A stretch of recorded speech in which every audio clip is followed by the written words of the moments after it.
And behold, the Wolseley.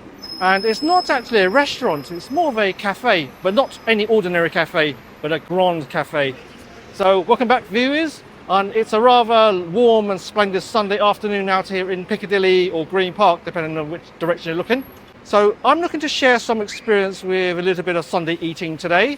However, a little warning, it's not quite in the traditional Sunday dinner, Sunday lunch format. However, I'm going to do my best to piece together what's on the menu to make something work for us while we're in this cafe today. Surprisingly, it's not as old as it seems, as the Wolseley itself was only launched back in 2003. It was within this building behind me, which was actually built way back in 1921 and served as various guises before becoming a grand cafe, but I'll go into a little more detail later on. So to this day, the Wolseley continues to project herself as a European cafe, somewhat perhaps denoting London City's connections to her continental peers. So when you think of the Wolseley, think of her as more of a throwback to those glamorous 19th century and 20th century cafes found across Paris and Vienna. So I'm going to go inside, gawp at the decor, and I'll see you by the table.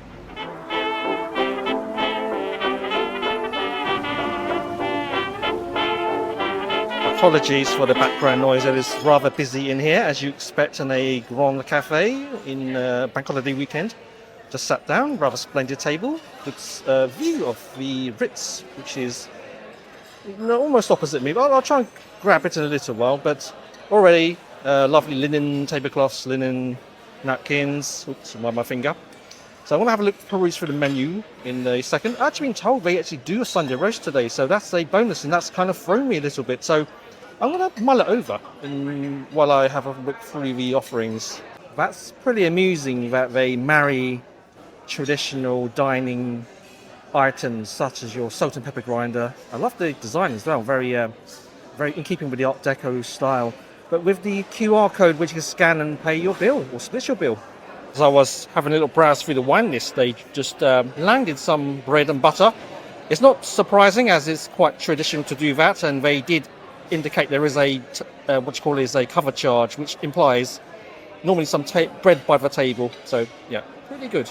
Let's have a look through the main menu. And oysters, caviar, shellfish, very decadent stuff. But not what I'm looking to do today. Hors d'oeuvres, or as in starters, soup and such. What do you need? Apologies, I just had to speak to the waiter there. He was asking if I was ready to order, but I'm not quite, and I'm not great with the multitasking while I'm vlogging quite yet. That's a skill I've yet to cultivate. So starters, I've got a good idea what I'm going to have, and I was actually looking to go for a roast cannon of lamb. However, because roast beef is on offer, I may opt for that, as it will keep a little bit of continuity with my previous vlog. So yeah, I'm a little bit thrown now. I'm going to have a quick think about it, and I'll make a decision then. I just wanted to make a note of this rather nice touch. They've covered the butter in a piece of paper, just to, I suppose it's hygiene, but in a clean, well-run restaurant, it's not absolutely necessary, but I guess it's just that nice little extras that enhances the experience overall. But yeah, very lovely lozenge of butter there. Here we go.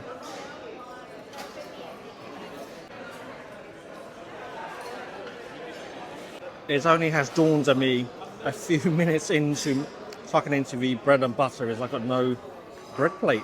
So a little bit of lacking in the details there, which I'm quite surprised about, but thankfully it's not a food review, huh?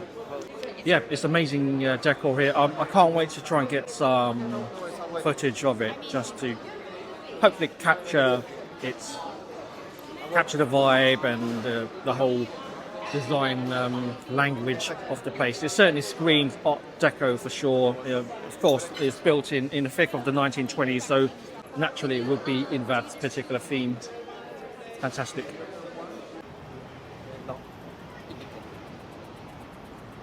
And the first course, or starters, has landed, and I've gone for a escargot with snails in traditional garlic and butter and herbs. And I'll be honest with you, this is the first time I've tried this dish. I've certainly heard much about it. Very traditional offering you'll find in Paris. And I'm going to need 2 hands for this. I'm quite gutted that I won't be able to take the first bite in first person. Okay, so that was quite tricky. The tongs didn't seem to quite grip the shell well enough, so it was quite slippery, and I was very careful not to create an accident. I don't want this oily sauce on my shirt, so I managed to extract one of the mollusks, so looking forward to having a bite of this. Wish me luck, guys. Very subtle texture. The texture is actually quite soft and chewy. It's certainly more tender than some of the, for example, whelks that I had in the past. You can just taste the butter, garlic, and the seasoning. But the actual flesh, the mollusk itself is very neutral in taste. So I'm not surprised, really. Okay, I decided to just demonstrate how much of a challenge it is going to be for me, and also exposing my lack of experience, really. And I've got my little 2-pronged fork here, which will pick it out. And you can see the mollusk is slightly sticking out, so that helps. So just as long as I'm careful, I should be able to pull this one out quite easily. Yeah, food should just be effortless, really. It shouldn't have to be a challenge. There we go. That's rather satisfying. And apologies to those who are not into this sort of food. I'm just trying to experience different dishes that are quite unique or special to a given restaurant, just to help understand what it is all about. I've actually forgotten to talk about the wine. So just off the wine list, I went for by the glass a 125ml small serving of Viognier. However, they just arrived with a bottle and just hauled away until I told them to stop. So yeah, it's I quite like that. It's a little bit, I suppose, a bit more of a European attitude towards measures. One of those things about trying to understand the difference between a restaurant and a grand cafe is perhaps those little finer details. And I think maybe even the shape and design of wine glasses is part of that. So rather than those tall, long stemmed glasses, you've got a more... All done, thank you. It's lovely. I guess it helps. Like, I suppose it just takes away a little bit of formality away from it. The wine's good as well. I've had a little taste. It's very more of an apricot peach profile of taste. And the nose, let me just remind myself again. You can certainly smell those fruits. Not much astringency or acidity. It's a very friendly, summery wine to have, especially with starters. And it went very well with the snails. And check out the size of this steak knife. It looks quite formidable, doesn't it? I mean, I just move my hand towards it just to demonstrate its relative size. There you go. Yeah, it's quite a beast. And the main course has landed, and oh my goodness, look at the size and magnificence of this roast beef, Sunday roast. Fantastic.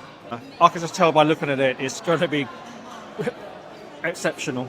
I asked for medium rare, and they said they normally only do medium or well done, but they will try to accommodate, and thankfully they have gone towards the more medium rare side, which I'm delighted about. Yeah, I'm going to swing over to the first person camera to get that first bite of the main course, and yeah, we'll take it from there. Okay, so here we are. I'm not going to be able to cut into the meat, as I'll need 2 hands for that. It's not fillet of beef, I'm afraid. It's just going to be your roast sirloin. So it needs a little bit of effort with a knife to cut through, I'm afraid. But those roast potatoes, goodness, look at that. Oh yes, can I have a glass of Barbero? Barbero? Yeah, super, thank you. So I forgot to order a glass of red to accompany the mains.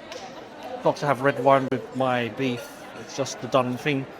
And here we go, the first cut of the sirloin, looking lovely, lovely colour, splendid. Yeah, looking forward to the first bite of this one. And Barbara has landed. Thank you. My goodness, that is some seriously good beef. Very lovely, fluffy, light Yorkshire pudding. Amazing glazed carrots there. It's more cooked to my liking, a bit more firmness to it, not overdone. And then you got your crispy roast potatoes. So let's see if I could crack into this. Let's have a go. There you go. Fantastic. I have to say I'm very surprised by the quality of this roast beef. I was surprised enough that they had it on the menu because I was going to go for the lamb. This is an amazing bonus. And I didn't even touch the salt and pepper pot to season it. It's just very well balanced as it is. I just simply use the salt and pepper shakers as something to prop my phone camera up throughout this vlog. This is not a food review again, but because the food is so good, I just can't help but highlight it as a significant part of coming to this lovely cafe. And if you were a visitor from the continent and you wanted to understand what the fuss about British roast dinners, what the deal is, then yeah, if you were to come here, you would actually be very, very pleasantly surprised. You know, I'm so taken aback by the food, I actually forgotten to even try the Barbera. So I suppose I should just get this piece over and done with as part of this vlog, hey, and then continue with the splendid food. Okay, so not too forthcoming with the on the nose, but it sounds like it speaks to me as a young Barbera.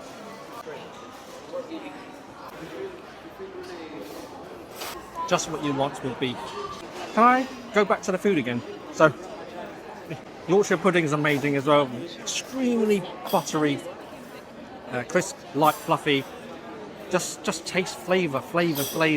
Potatoes are absolutely gorgeous. The lovely crispy on its outside, fluffy in the middle, just as you would dream it to be. Right, just to show you that I'm not always completely prepared in terms of research. And the fact that I was a little bit thrown by the sheer quality of the Sunday roast. I was going to go through the history of the Wolseley and the building, but I'm just struggling to concentrate. So I'm just going to read from my notes to cover this piece off. A pathetic attempt to inject some educational value into this vlog. So here we go. The Wolseley, situated in a building erected in 1921, designed by English architect William Curtis Green, who also designed the opposing Art Deco building where the Dorchester Hotel now resides, and somewhat less glamorously, also designed the building at Scotland Yard. This building originally functioned as a car showroom in the early 1920s, before being transformed into a branch of Barclays Bank in 1957. With further renovations that were fashionable at the time, such as Japanese lacquer, which I think if you look around carefully, you will still find much of those design features still retained in the current incarnation. So going back to Barclays Bank, it remained so until 1999 here at 160 Piccadilly, and would then operate as a Chinese restaurant for about 4 years until 2003, when further renovated to become the Wolseley, launched by its founders Chris Corbin and Jeremy King.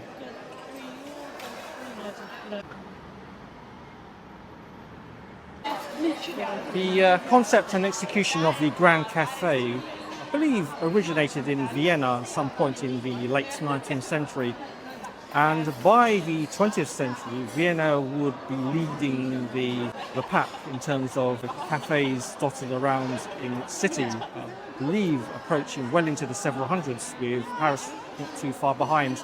As for the Wolseley, it's one of those, perhaps about a dozen or so grand cafes dotted around the London area. Okay, here we go. Let's get the sauce.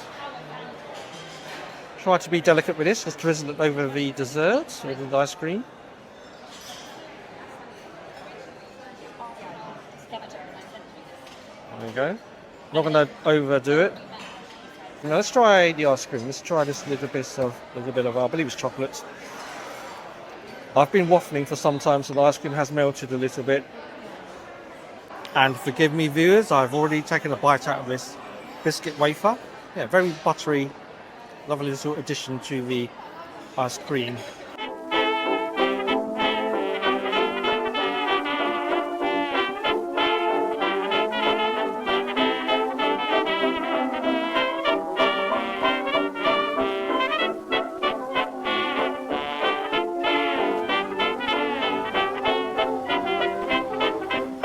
So did you know they serve food right until 11 p.m. 7 days a week?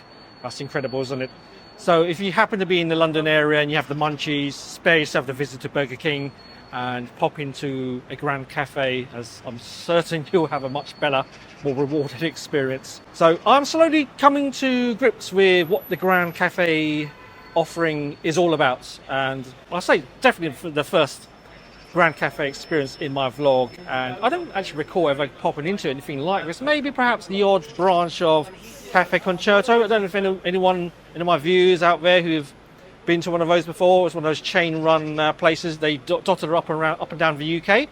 This one is probably a bit more in keeping with the traditional style, and I don't know how it would compare to, say, something in Vienna or Paris. The Wolseley in Piccadilly is very much in tune to the taste and the personality of London City itself. I'm just waffling now, aren't I? So the food itself was overall very, very impressive. The roast absolutely took me by surprise, and it just threw me from actually continuing my vlog. I had a certain thing set in mind, and I was just a little bit discombobulated by it all, by the sheer quality of the roast. The escargot, or the snails, were very that's eye-opening for me. First ever time I've experienced that type of delicacy. And you know what, if I see it on the menu again and I have confidence it's a good restaurant, I would actually probably go for that again. This is not a review, by the way. I'm just highlighting the impact of the food if you were to go in there and sample of its offerings. I left the ice cream, that's the only thing that let it down. I think that particular ice cream dessert wasn't up to the standard to what they had on the mains and starters. There's plenty more desserts on the menu. That was just simply a tip of the iceberg. So I hope that has given you a good slice of the Grand Cafe, or what it's all about, especially in the London area.